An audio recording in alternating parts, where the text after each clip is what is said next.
Hi everybody. Bonjour à tous, aujourd'hui nous sommes le lundi 11 août 2025 et notre ami Paul est avec nous. Bienvenue. Merci Nema. I want to start. Je veux commencer Paul par ce que Donald Trump a dit au sujet de sa rencontre avec Wang. Voici ce qu'il a déclaré. J'aurai une réunion la semaine prochaine. J'avais une très bonne relation avec lui, compte tenu du fait que, tu sais, je n'ai pas été gentil avec lui à cause du pipeline. J'ai mis fin au pipeline. J'ai aussi donné des javelins. Tu connais les javelins? Le javelin est appelé un destructeur de tanks. Ils disent qu'Obama leur a donné des lance-flammes, et moi je leur ai donné des javelins. Sans moi, tous ces tanks auraient été détruits dans les premiers jours de la guerre, parce que les tanks se sont embourbés dans la boue. Un commandant a mieux agi, tu sais, ils auraient été à Kiev en 4 heures en descendant l'autoroute. Mais un général russe a pris une brillante décision d'emprunter plutôt les agricoles. Et il y a eu des pluies torrentielles, les pluies étaient tellement fortes, c'était de la boue, et ces tanks se sont embourbés dans la boue. Je ne sais pas qui est ce général, mais connaissant Vladimir, il n'est probablement plus là, parce que tous ces tanks étaient coincés dans la boue, et ils sont tombés face aux javelins. Je lui ai donné les javelins. Tu le sais, non? Je leur ai donné des javelins, ils ont reçu des lance-flammes. Oh, Paul, que pensez-vous de ce qui se passe à Washington et de la façon dont il parle de cette rencontre? Et êtes-vous optimiste quant à la rencontre et à son issue? Non.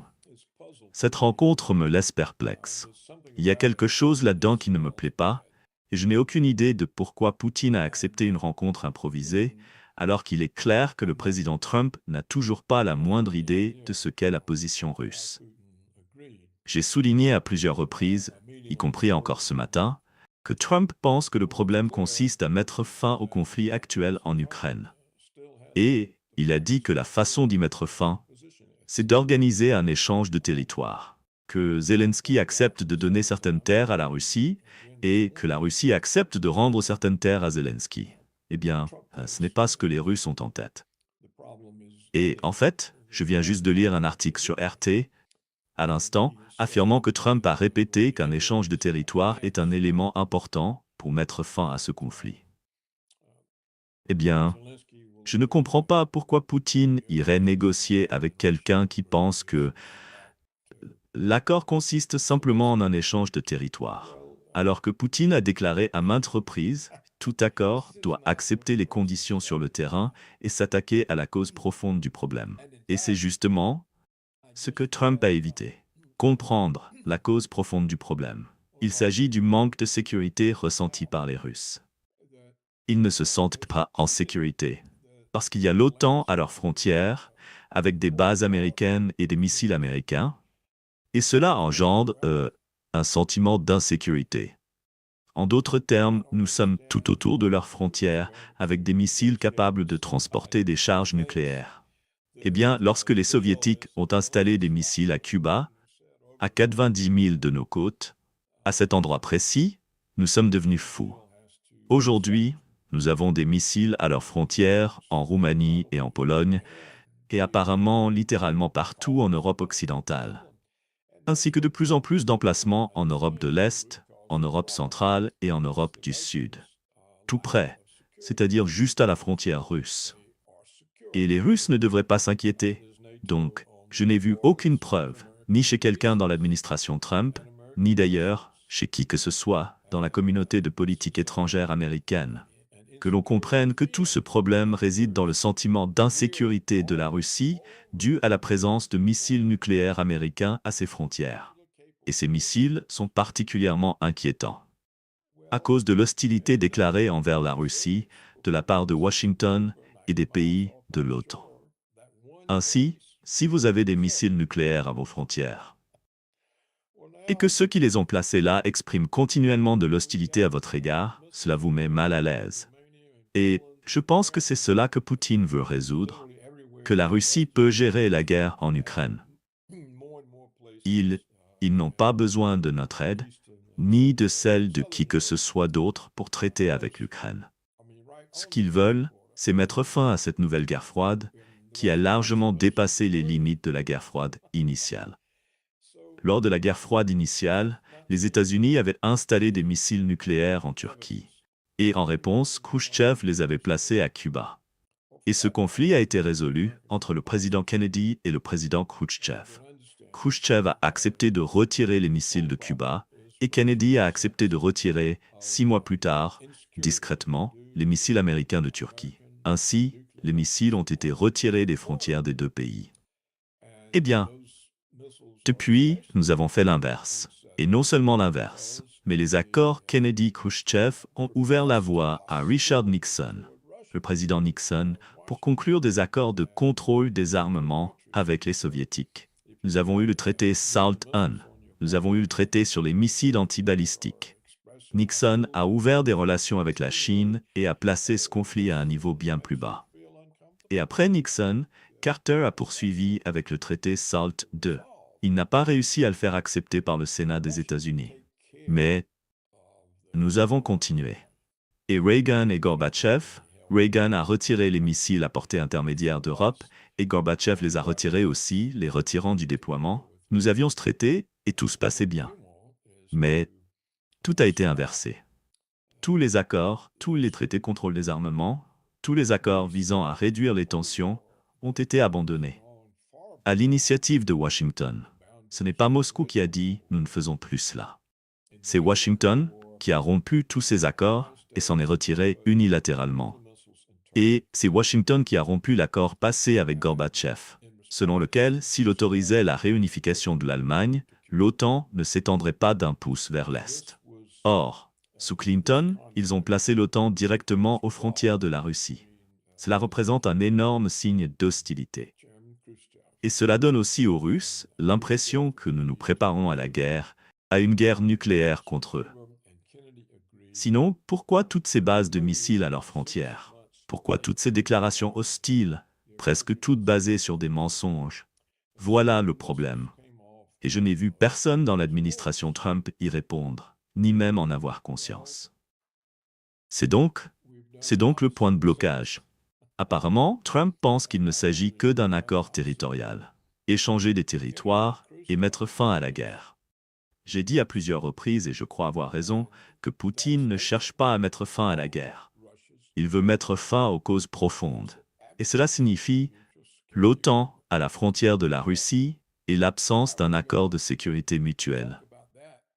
Eh bien, comment vont-ils discuter de cela, si ce n'est pas à l'ordre du jour, et que Trump n'en a même pas connaissance?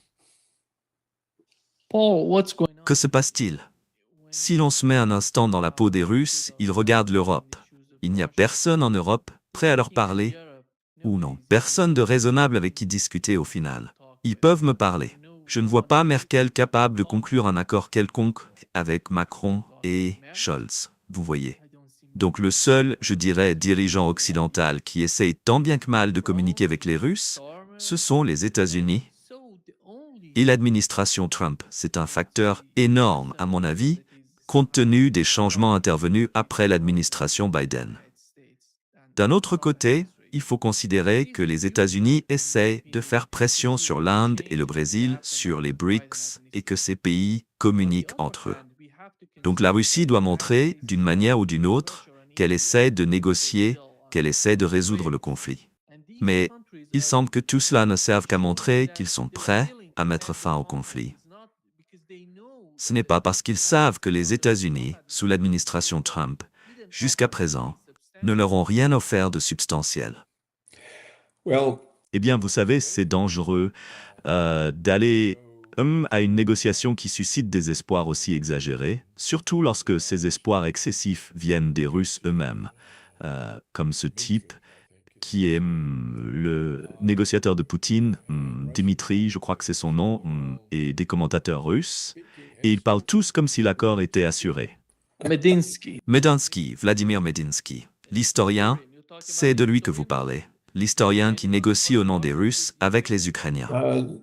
Oui, Dimitri, je crois, est celui qui est responsable des projets russes d'investissement étrangers, et ainsi de suite. Et il est aussi le négociateur de Poutine avec Washington. Et il a fait toutes ces déclarations optimistes avant la réunion. Et quand ni Poutine, ou plutôt quand Poutine et Trump ne se sont pas parlé, et que Trump ne montre aucune conscience de la position de Poutine, et pourtant nous recevons toutes ces expressions d'optimisme avant une réunion, eh bien, le résultat peut être très différent. Et alors, que se passe-t-il? J'essaie de penser à des négociations de paix qui ont déjà fonctionné. Voyons voir. La guerre de Corée s'est terminée en 1953, et aujourd'hui, la Corée du Nord et la Corée du Sud sont toujours techniquement en guerre. Les négociations de paix de la Première Guerre mondiale ont abouti à la guerre. Les négociations de paix qui visaient à éviter la Seconde Guerre mondiale ont abouti à la guerre. Les négociations de paix entre Israël et les Palestiniens se poursuivent depuis 1947 et elles ont conduit au génocide de la Palestine. Non, aucune négociation de paix réussie ne me vient à l'esprit. Pendant le XXe siècle, la guerre froide diminuait et nous progressions vers une compréhension mutuelle. Mais ça, c'est fini. Et ça a été remplacé par un niveau de tension et de conflit plus élevé. Et simplement arriver de nulle part sur un coup de tête et dire c'est une réunion et maintenant tout va bien se passer. Je veux dire, certaines des déclarations venant de Russie sont juste incroyables. Elles sont tellement irréalistes que ça vous pousse à vous demander ce qui se passe. Est-ce que Poutine est piégé? Doit-il faire une forme de capitulation qui minerait ensuite son soutien à l'intérieur du pays? S'il ne fait pas une forme de concession pour obtenir la paix, eh bien cela l'affaiblit. C'est une situation très sérieuse dans laquelle Poutine s'est mis, et je ne comprends pas pourquoi il a fait cela. Donc je ne sais pas ce qui se passe, mais cela me rend très très méfiant. Le genre de négociations qui se déroulent entre subalternes n'ont pas eu lieu. Et après ces négociations, alors, les deux dirigeants se rencontrent. Mais ils savent ce qu'est l'ordre du jour proposé, ils connaissent la position de l'autre, et chacun a une idée de ce qu'ils peuvent s'accorder mutuellement. C'est à ce moment-là que vous avez la réunion. Mais là, nous avons une réunion où Trump ne connaît même pas la position de Poutine. Et Poutine est dans une situation où s'il ne parvient pas, d'une manière ou d'une autre, à faire émerger la paix de cela, il va être diabolisé. S'il abandonne quelque chose qu'il ne devrait pas, alors les gens dans son pays vont dire « Pourquoi vous êtes-vous battu toutes ces années? Vous allez rendre toutes les terres. » C'est une situation très difficile pour Poutine. Et je ne sais pas pourquoi il a accepté. Personne n'a dit quelle est la proposition supposée de Witov que les Russes auraient trouvé acceptable. Donc, nous allons devoir attendre. Mais je dirais que il y a peu de chances que cela produise autre chose qu'une détérioration des relations entre Trump et Poutine. Poutine va être sous les projecteurs et Trump va vouloir qu'il cède. Et s'il ne cède pas, Trump va perdre son sang-froid. Et c'est vrai, bien sûr, comme vous l'avez suggéré, que Poutine est en quelque sorte coincé parce que c'est lui qui a poussé Trump à menacer l'Inde et le Brésil et d'autres pays avec ses sanctions pour avoir acheté du pétrole ou de la nourriture russe. Et c'est inconfortable parce que cela les met en conflit avec les États-Unis. Et donc, c'est une pression sur Poutine. Eh bien, le Kremlin doit le savoir à l'avance. Pourquoi aller à une réunion quand la personne que vous rencontrez ne connaît même pas votre position? C'est donc une autre raison de voir que c'est une entreprise risquée pour Poutine. Il peut être blâmé par les BRICS. Oh, maintenant, nous avons des terroristes parce que vous n'avez pas conclu d'accord. S'il conclut un accord qui implique un échange de territoire, alors les nationalistes russes, l'armée, les gens qui ont perdu des proches dans cette guerre, diront « Mais qu'est-ce que vous avez fait? Pourquoi sommes-nous allés à la guerre si vous rendez maintenant ce territoire ?» Et s'il maintient une position ferme, Trump va se fâcher. Et il en sera de même pour tous les Russes occidentalisés qui veulent reprendre les affaires avec l'Occident, et ainsi de suite. Et vous savez, tous les professeurs russes, ils veulent revenir à leur poste temporaire. Dans les universités américaines, donner des conférences aux États-Unis et tout ça. Mais quelle est la pression sur Trump pour qu'il cède? Je ne sais pas. Quelle est la pression sur Trump pour qu'il cède? Poutine espère peut-être, une fois qu'il comprendra ma position, Il verra la logique et la justesse de celle-ci. Peut-être que Poutine a accepté cela, simplement parce que cela lui donne l'occasion d'expliquer en face à Trump quelle est sa position. Et cela pourrait avoir du sens pour Poutine de prendre ce genre de risque. Peut-être c'est ce que c'est. Peut-être qu'il espère que, si c'est expliqué clairement, Trump verra le caractère raisonnable de sa position et acceptera. Et que toute l'affaire sera réglée. Et peut-être qu'il s'est dit qu'il devait juste tenter sa chance. Je ne sais pas quoi dire d'autre à ce sujet. Nema. Oui, je pense que nous avons une réunion, Paul, entre deux présidents. L'un d'eux subit, d'une certaine façon, beaucoup de pression, et c'est Donald Trump. Donald Trump a promis à tout le monde qu'il allait mettre fin au conflit en 24 heures. Cela a pris plus de 6 mois, il n'a rien fait, et il vend des armes aux Européens. Les Européens exercent beaucoup de pression sur lui et sur son administration également. D'un autre côté, il me semble que Donald Trump sait qu'il ne va rien obtenir de cette réunion. Mais il est prêt à montrer aux Européens, ou à montrer à sa base, ses partisans, pas les Européens, ces gens qui l'ont soutenu dans son programme.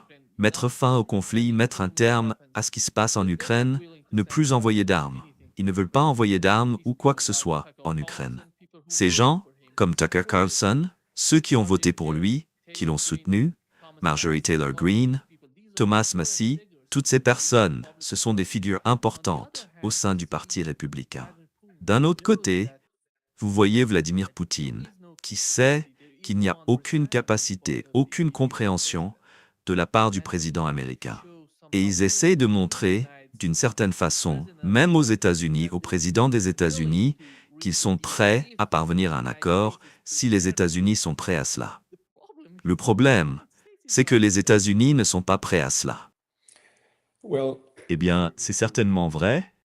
Les deux hommes, surtout Poutine, subissent de très fortes pressions qui limitent leur capacité à prendre des décisions. Cela peut les forcer à prendre des décisions qu'ils ne veulent pas prendre. C'est comme dans les histoires de la Première et de la Seconde Guerre mondiale racontées par J.P. Taylor. Ce sont des personnes qui entrent dans des négociations et qui ont tellement de contraintes sur elles qu'elles ne peuvent pas faire ce qui est juste. Elles ne peuvent pas prendre une bonne décision. Elles sont donc poussées à prendre de mauvaises décisions. Et ces mauvaises décisions se multiplient, et cela arrive à tous les participants, à tous, sans exception. Et ces mauvaises décisions se multiplient jusqu'à ce que cela se transforme en guerre. C'est pourquoi les hommes d'État sont toujours très prudents avant de s'engager dans ce genre de négociations de haut niveau, la plupart des points ayant déjà été réglés à l'avance. Ils ne veulent pas risquer que des attentes excessives soient déçues par l'incapacité à parvenir à un accord.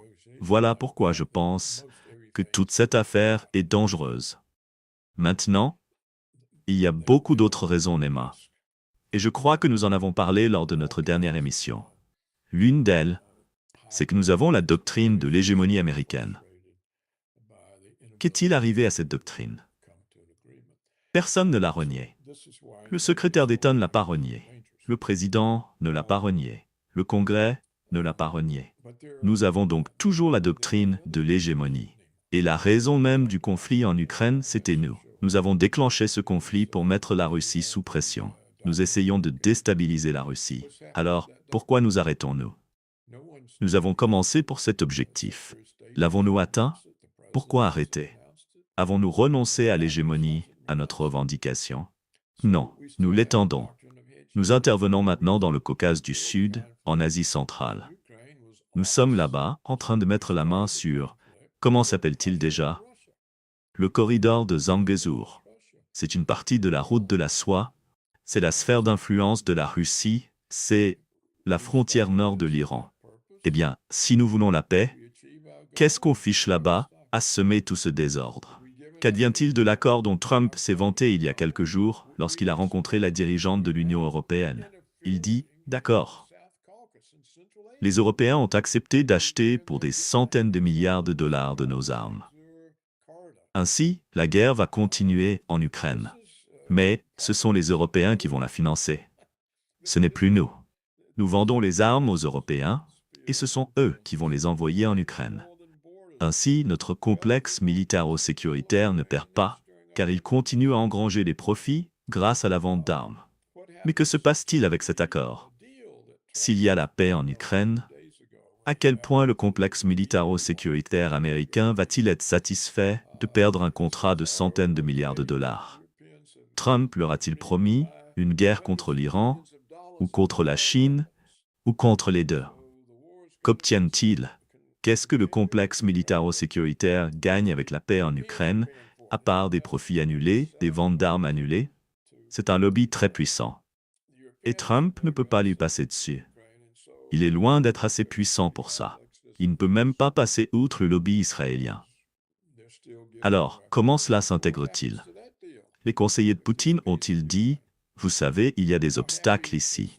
Les Américains ont toujours cette doctrine de l'hégémonie, ils ont un complexe militaro-sécuritaire.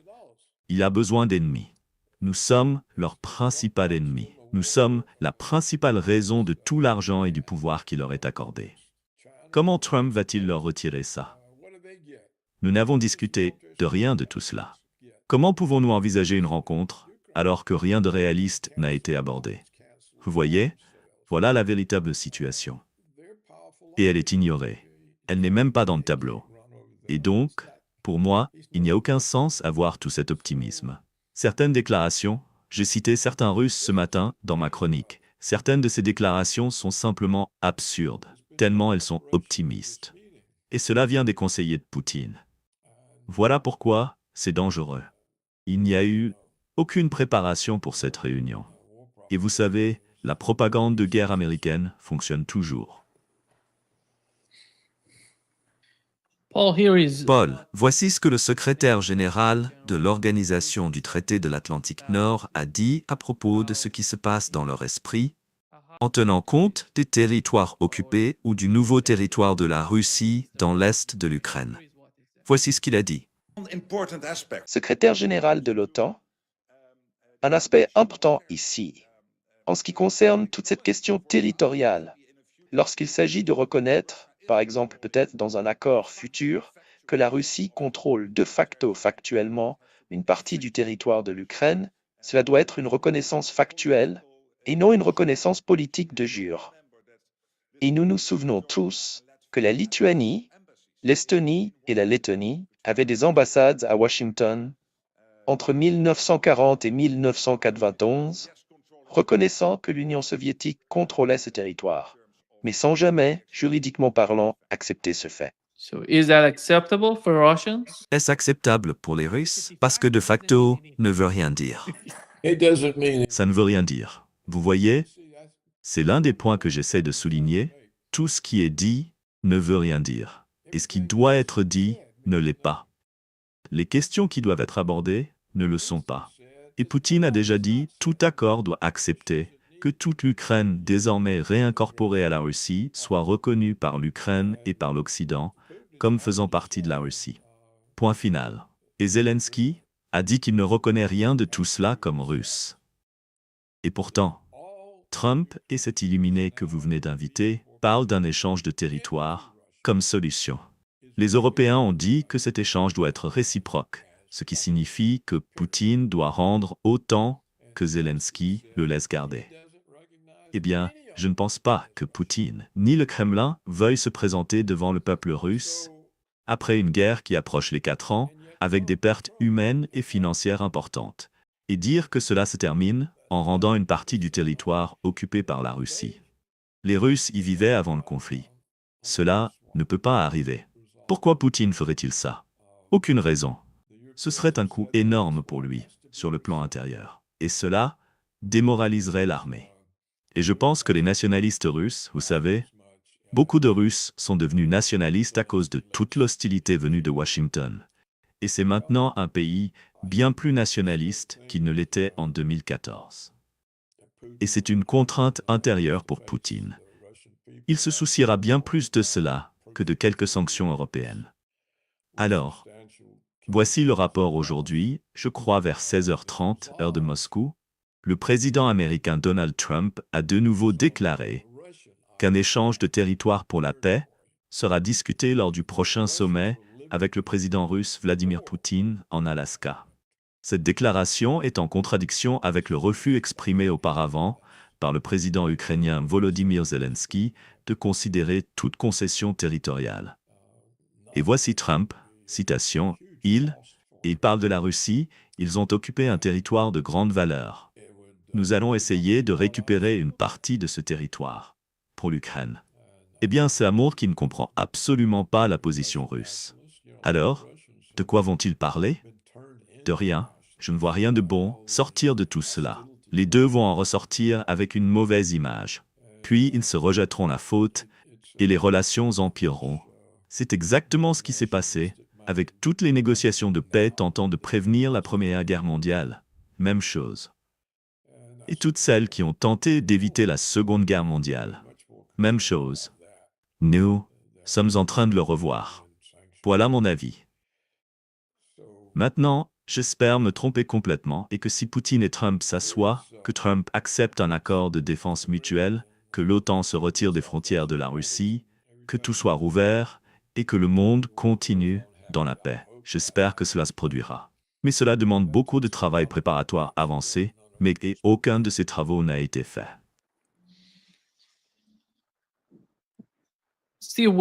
C'est là que tu as très bien résumé le point que je voulais faire valoir. C'est une attente absurde.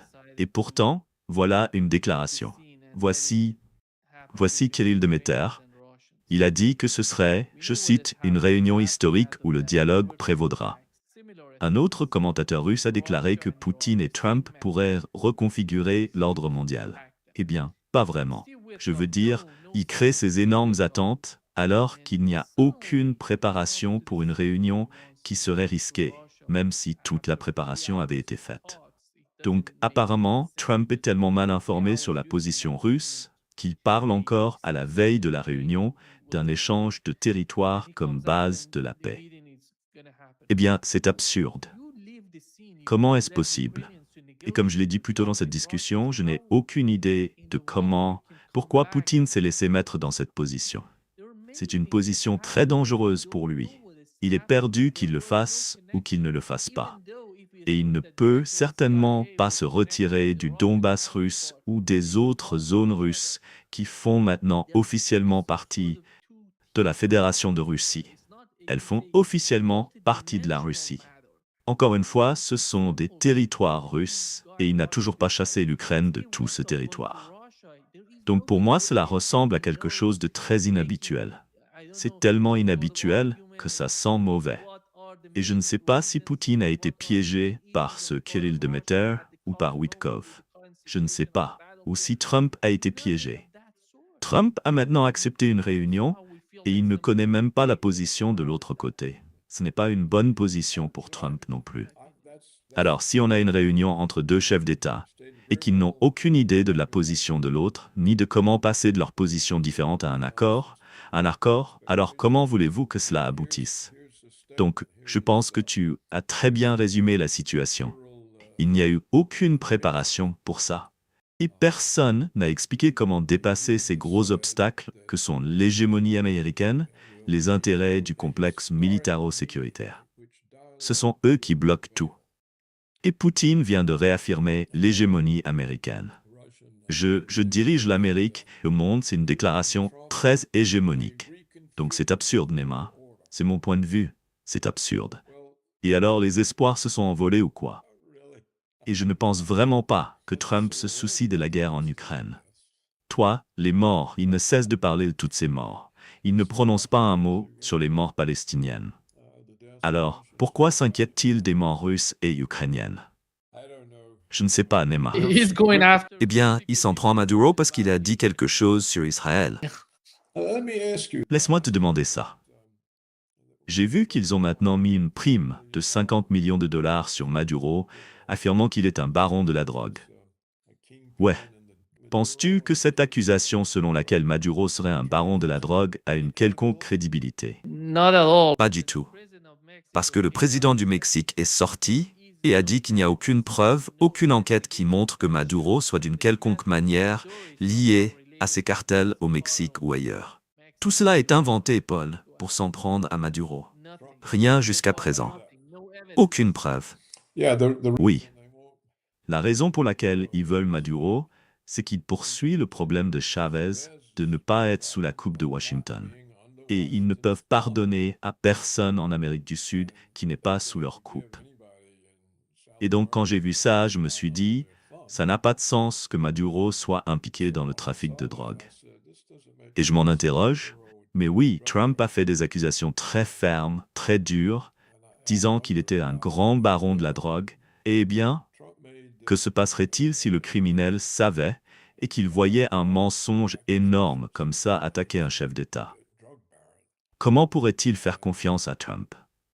Oui, si j'étais un chef d'État et que je voyais Trump faire une telle déclaration sur Maduro sans trouver la moindre preuve, je n'irais pas à une réunion avec Trump. Qu'est-ce qu'il va faire si je ne suis pas d'accord avec ce qu'il veut?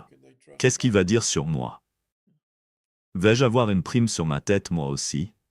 Et qui sait, ça pourrait bien être le résultat. Trump offrant une récompense à quelqu'un qui livrerait Poutine. Je veux dire, oui, c'est incroyable, tu sais. Incroyable. C'est incroyable. Mais c'est vraiment incroyable comment les pays créent de telles situations. Ça montre qu'il n'y a personne qui réfléchit. Personne ne réfléchit. Quand j'étais à Washington, je ne pouvais pas imaginer une réunion de ce genre sans tout un travail préparatoire avancé et sans qu'il soit très proche d'un accord avant d'y aller. Et d'habitude, la réunion sert juste à confirmer ce qui a déjà été préparé et accepté. Qui sait, personne ne prendrait un tel risque, comme Trump et Poutine l'ont fait, en acceptant cette réunion alors que Trump parle d'un échange de territoire. Il n'a aucune idée de la position de Poutine. Et Poutine sait évidemment que Trump n'en a aucune idée, et il accepte quand même d'aller à la réunion. C'est absurde, on verra. Je vois juste un simple coup politique de la part de Poutine, parce qu'il veut montrer à l'Inde au moins, ou au Brésil, qu'il est prêt à négocier. Il ne quitte pas les négociations. La seule raison que je peux évoquer, c'est qu'au moins il ne veut pas mettre l'administration Trump dans une meilleure position en les accusant de ne pas participer aux négociations. Ça serait aussi une des raisons. Et voici Paul à toi. Vas-y. Eh bien, tu vois, je pense que ce que les BRICS espèrent voir, c'est un leader ferme. Parce que s'ils veulent avancer ensemble au sein des BRICS et se développer indépendamment de Washington et de l'Occident, ils doivent avoir confiance en leur leader. Et si le leader est indécis, ils vont se dire, eh bien, si Poutine ne peut pas tenir tête à Washington, à quoi bon mettre nos œufs dans son panier? Donc je pense que c'est une erreur. Je pense que les Russes doivent montrer une fermeté absolue, totale, ce qu'ils n'ont pas fait. La manière dont ils ont mené cette guerre, la manière dont ils ont supplié tergiversé pendant 8 années alors que nous, de notre côté, préparions l'Ukraine à la guerre. Donc, c'est vrai, tu as raison, que les BRICS ne veulent pas de nouvelles sanctions de Washington. Si ce sont bien des sanctions, je ne sais même pas si elles sont réellement efficaces comme instrument d'oppression. Ils aimeraient que Poutine fasse quelque chose pour s'en débarrasser. Mais d'un autre côté, ils ne veulent pas voir une nouvelle organisation qui lutte pour être indépendante, dirigée par une personne hésitante, peu ferme. Alors, avant de conclure, Paul, voici ce que J.D. Vance a dit au sujet de l'Inde, en la comparant à la Chine et sur la politique des États-Unis envers ces deux pays. Imposer des tarifs significatifs à des pays comme l'Inde pour avoir acheté du pétrole russe, allez-vous prendre une mesure similaire envers la Chine également? Ils achètent eux aussi du pétrole russe. Eh bien, le président a dit qu'il y réfléchissait, mais qu'il n'avait pas encore pris de décision ferme. Évidemment, la question chinoise est un peu plus compliquée parce que notre relation avec la Chine, eh bien, elle affecte beaucoup d'autres choses qui n'ont rien à voir avec la situation russe. Donc le président examine ses options et bien sûr, il prendra sa décision quand il l'aura décidé. Donc, d'une certaine manière, il dit que nous pouvons sacrifier l'Inde, mais que la Chine est trop importante. Nous ne pouvons pas nous attaquer à la Chine. Et cela n'envoie pas de bons signaux, ni à l'Inde, ni même au Brésil, à mon avis. Non, je pense que Trump est simplement en train de se faire des ennemis parmi d'autres grands pays. Et je pense que ces pays recherchent un porte-parole fort, ce qu'ils espèrent que la Russie sera. Tu sais, l'Union soviétique, en tant que puissance économique, était très faible, mais le gouvernement soviétique, lui, était très affirmé. Et par conséquent, il avait beaucoup d'influence que la Russie, sous Poutine, n'a pas. Parce que c'était un pays qui se considérait comme puissant et qui n'avait pas à se plier à qui que ce soit, sur quoi que ce soit. Et donc, les Soviétiques pouvaient rivaliser avec nous au Moyen-Orient. Tu sais, ils avaient leurs États clients, nous avions les nôtres. Aujourd'hui, il n'y a pas d'État client russe au Moyen-Orient. Alors, nous verrons bien, nous verrons ce qui se passera. Le problème, c'est que nous ne le saurons jamais vraiment, parce que nous ne sommes pas sur place. Et on ne peut pas faire confiance aux médias. Oui, les médias diffuseront, quel que soit le récit officiel, et les médias russes protégeront Poutine. Il sera donc très difficile de savoir ce qui se passe vraiment, ce qui se passe réellement. Les médias n'ont pas toujours été aussi complètement contrôlés qu'ils le sont aujourd'hui. C'était plus difficile de jouer un rôle qu'aujourd'hui. Mais parlons-en, Nema, après la réunion, et après que les résultats soient connus. Je suis tout à fait prêt à reconnaître mes torts et à admettre à quel point je me suis trompé. Yeah. Oui, je suis prêt à le faire aussi. J'aimerais beaucoup qu'il y ait un changement dans la situation en Ukraine parce que les signes ne sont pas positifs. Mais voyons ce qui va se passer. Yeah. Oui, merci Paul. Et merci pour l'occasion d'en parler. Cela aide à clarifier ses pensées et son esprit et à voir les problèmes dans sa propre compréhension du sujet. Alors, merci beaucoup, Nema. J'ai hâte de poursuivre nos dialogues. Oui, à bientôt. Au revoir.